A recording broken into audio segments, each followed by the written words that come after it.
Numbers 8 through 9. Then the Lord spoke to Moses, saying, Speak to Aaron, and say to him, When you mount the lamps, the 7 lamps will provide light in the front of the lampstand. Therefore Aaron did so. He mounted its lamps at the front of the lampstand, just as the Lord had commanded Moses. Now this was the workmanship of the lampstand: hammered work of gold. From its base to its flower ornamentation it was hammered work, according to the pattern which the Lord had shown Moses. So he made the lampstand. Again the Lord spoke to Moses, saying, Take the Levites from among the sons of Israel, and cleanse them. This is what you shall do to them, for their cleansing. Sprinkle purifying water on them, and have them use a razor over their whole body, and they shall wash their clothes and cleanse themselves. Then have them take a bowl with its grain offering, fine flour mixed with oil, and you shall take a second bowl as a sin offering.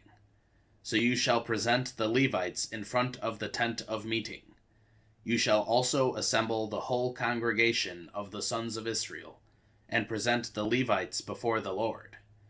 And the sons of Israel shall lay their hands on the Levites. Aaron shall then present the Levites before the Lord as a wave offering from the sons of Israel, so that they may qualify to perform the service of the Lord. Now the Levites shall lay their hands on the heads of the bulls. Then you are to offer the one as a sin offering, and the other as a burnt offering to the Lord, to make atonement for the Levites. And you shall have the Levites stand before Aaron and his sons, so as to present them as a wave offering to the Lord. So you shall single out the Levites from among the sons of Israel, and the Levites shall be mine. Then, after that, the Levites may go in to serve the tent of meeting, but you shall cleanse them and present them as a wave offering, for they are exclusively given to me from among the sons of Israel. I have taken them for myself instead of the firstborn of every womb, the firstborn of all the sons of Israel. For every firstborn among the sons of Israel is mine, among the people and among the animals. On the day that I fatally struck all the firstborn in the land of Egypt, I sanctified them for myself. But I have taken the Levites instead of every firstborn among the sons of Israel. And I have given the Levites as a gift to Aaron and to his sons from among the sons of Israel, to perform the service of the sons of Israel at the tent of meeting, and to make atonement on behalf of the sons of Israel, so that there will be no affliction among the sons of Israel due to their approaching the sanctuary. So this is what Moses, Aaron, and all the congregation of the sons of Israel did to the Levites, according to everything that the Lord had commanded Moses regarding the Levites, so the sons of Israel did to them. The Levites, too, purified themselves from sin and washed their clothes, and Aaron presented them as a wave offering before the Lord. Aaron also made atonement for them to cleanse them. Then, after that, the Levites went in to perform their service in the tent of meeting before Aaron and his sons.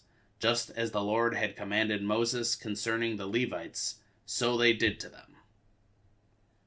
Now the Lord spoke to Moses, saying, This is what applies to the Levites from 25 years old and upward. They shall enter to perform service in the work of the tent of meeting, but at the age of 50 years they shall retire from service in work, and not work any more.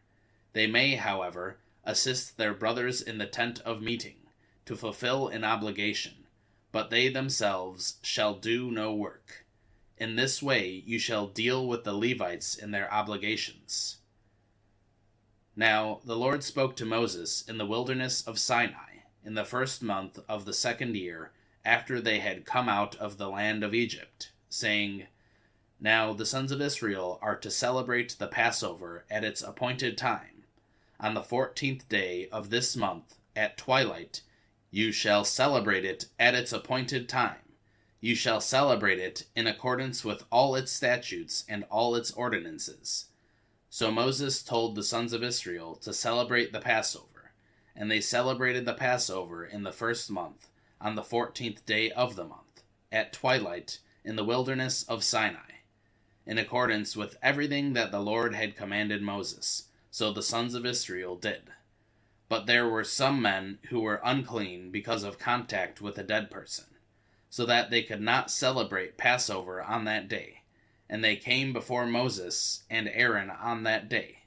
Those men said to him, "Though we are unclean because of a dead person, why are we kept from presenting the offering of the Lord at its appointed time among the sons of Israel?"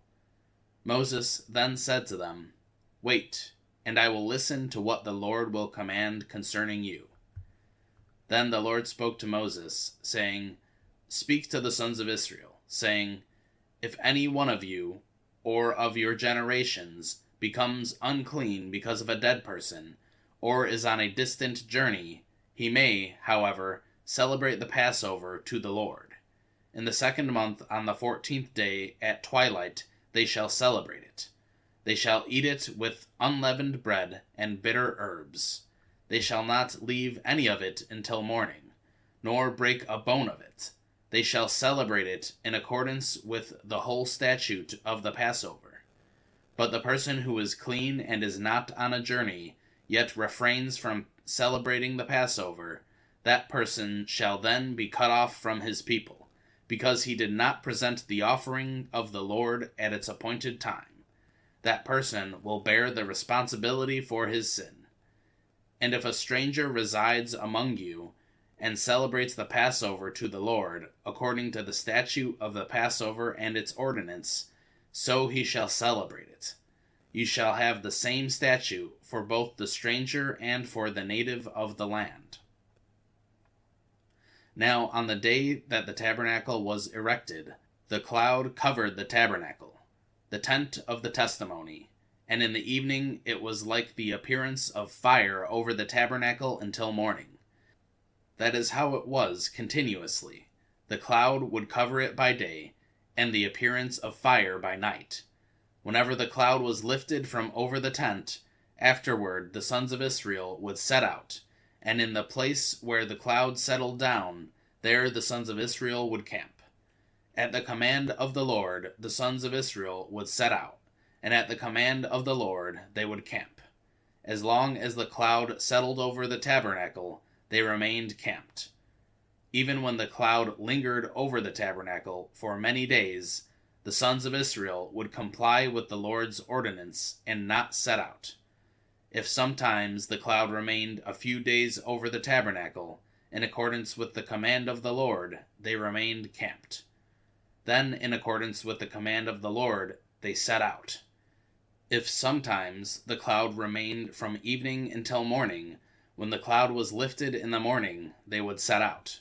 Or if it remained in the daytime and night, whenever the cloud was lifted, they would set out. Whether it was 2 days, a month, or a year that the cloud lingered over the tabernacle, staying above it, the sons of Israel remained camped and did not set out. But when it was lifted, they did set out. At the command of the Lord they camped, and at the command of the Lord they set out. They did what the Lord required, in accordance with the command of the Lord through Moses. Luke 21. Now he looked up and saw the wealthy putting their gifts into the temple treasury, and he saw a poor widow putting in 2 lepta-coins. And he said, "Truly I say to you, this poor widow put in more than all of them, for they contributed to the offering from their surplus, but she, from her poverty, put in all that she had to live on." And while some were talking about the temple, that it was decorated with beautiful stones and vowed gifts, he said, "As for these things which you are observing, the days will come when there will not be left one stone upon another, which will not be torn down." They asked him questions, saying, "Teacher, When, therefore, will these things happen? And what will be the sign when these things are about to take place? And he said, See to it that you are not misled, for many will come in my name, saying, I am he, and the time is near. Do not go after them. And when you hear of wars and revolts, do not be alarmed, for these things must take place first, but the end will not follow immediately. Then he continued by saying to them, Nation will rise against nation, and kingdom against kingdom, and there will be massive earthquakes, and in various places plagues and famines, and there will be terrible sights with great signs from heaven. But before all these things, they will lay their hands on you and persecute you, turning you over to the synagogues and prisons, bringing you before kings and governors on account of my name. It will lead to an opportunity for your testimony. So make up your minds not to prepare beforehand to defend yourselves. For I will provide you eloquence and wisdom which none of your adversaries will be able to oppose or refute. But you will be betrayed even by parents, brothers and sisters, other relatives and friends, and they will put some of you to death, and you will be hated by all people because of my name. Yet not a hair on your head will perish. By your endurance you will gain your lives. But when you see Jerusalem surrounded by armies, then recognize that her desolation is near.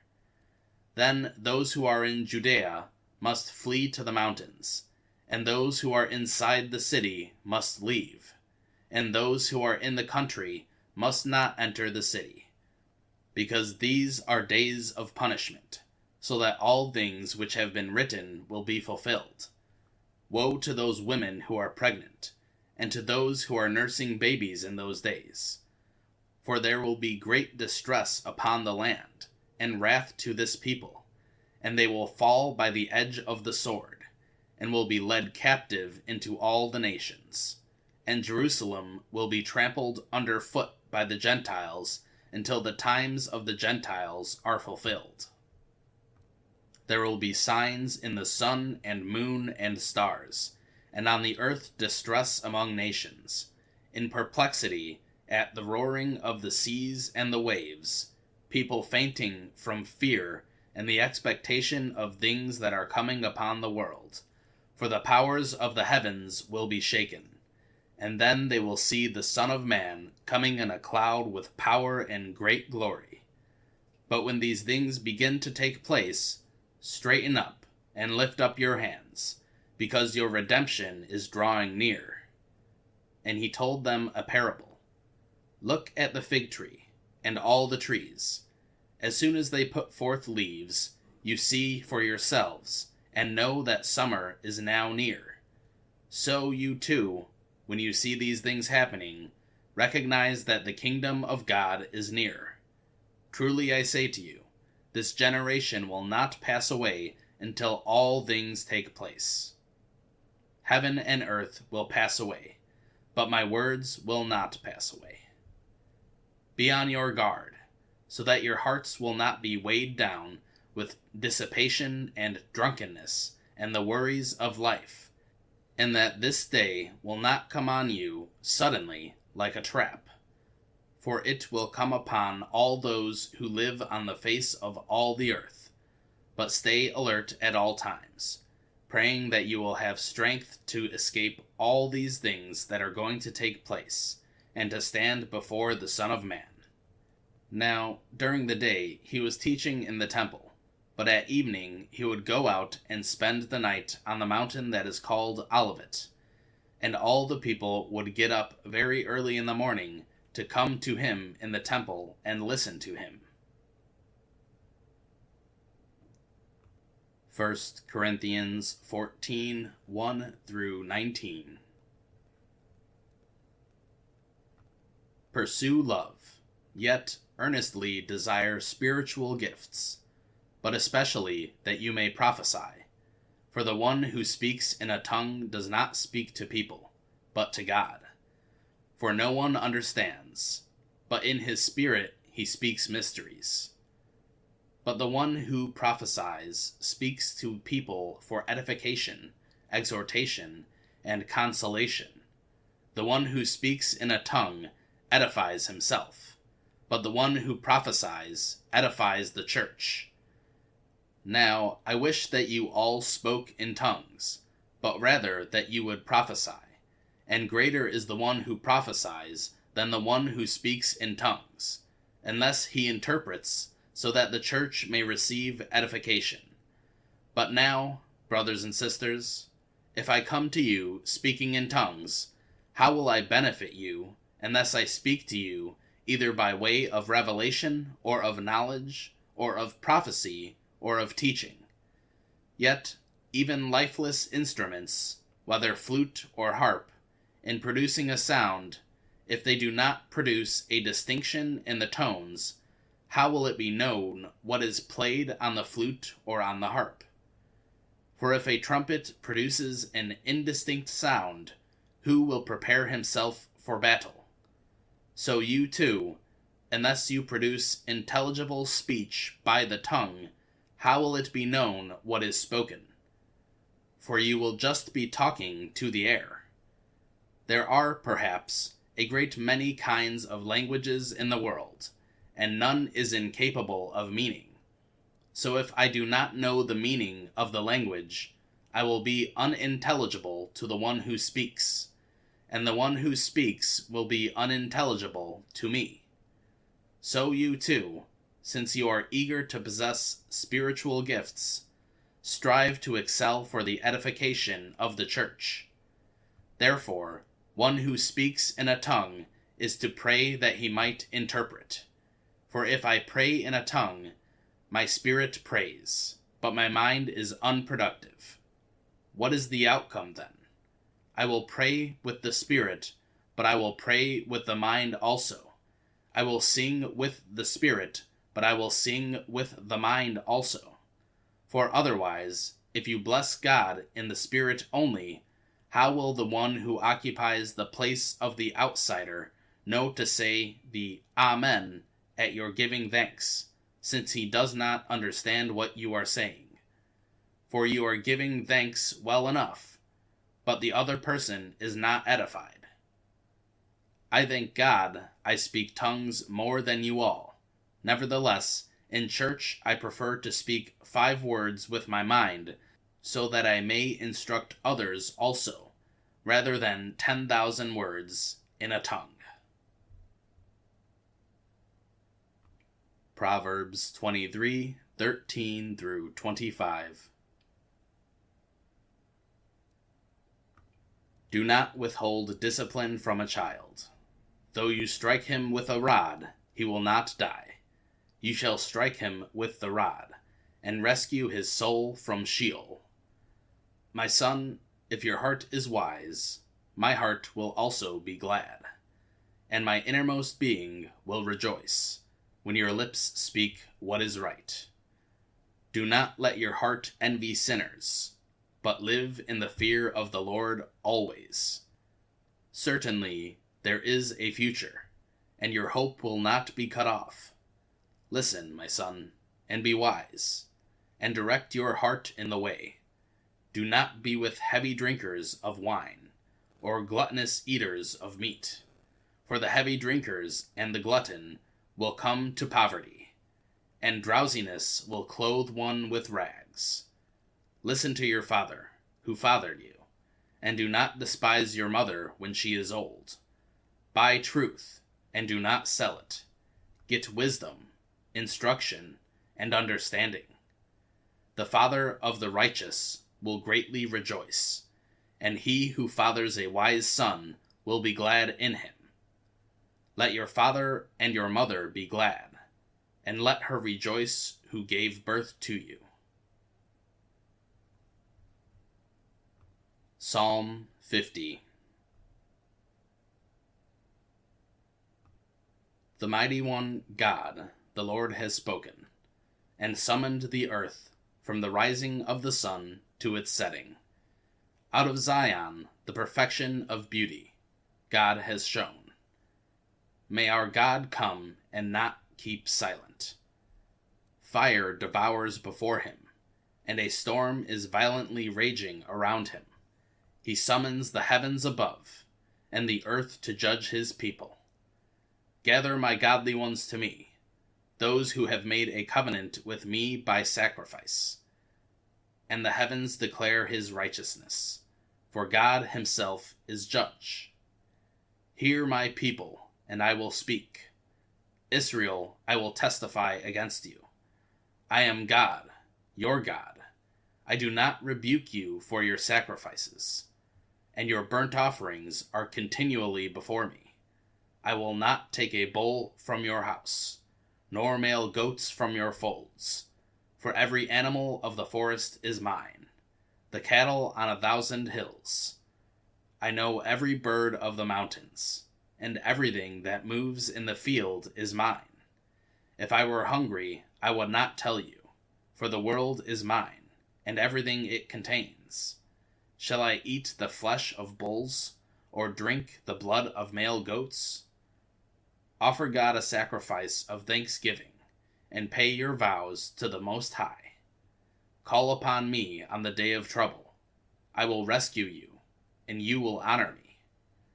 But to the wicked, God says, what right do you have to tell of my statutes, and to take my covenant in your mouth? For you yourself hate discipline, and you throw my words behind you. When you see a thief, you become friends with him, and you associate with adulterers. You let your mouth loose in evil, and your tongue harnesses deceit. You sit and speak against your brother. You slander your own mother's son. These things you have done, and I kept silent. You thought that I was just like you. I will rebuke you and present the case before your eyes. Now consider this, you who forget God, or I will tear you in pieces, and there will be no one to save you. He who offers a sacrifice of thanksgiving honors me, and to him who sets his way properly I will show the salvation of God.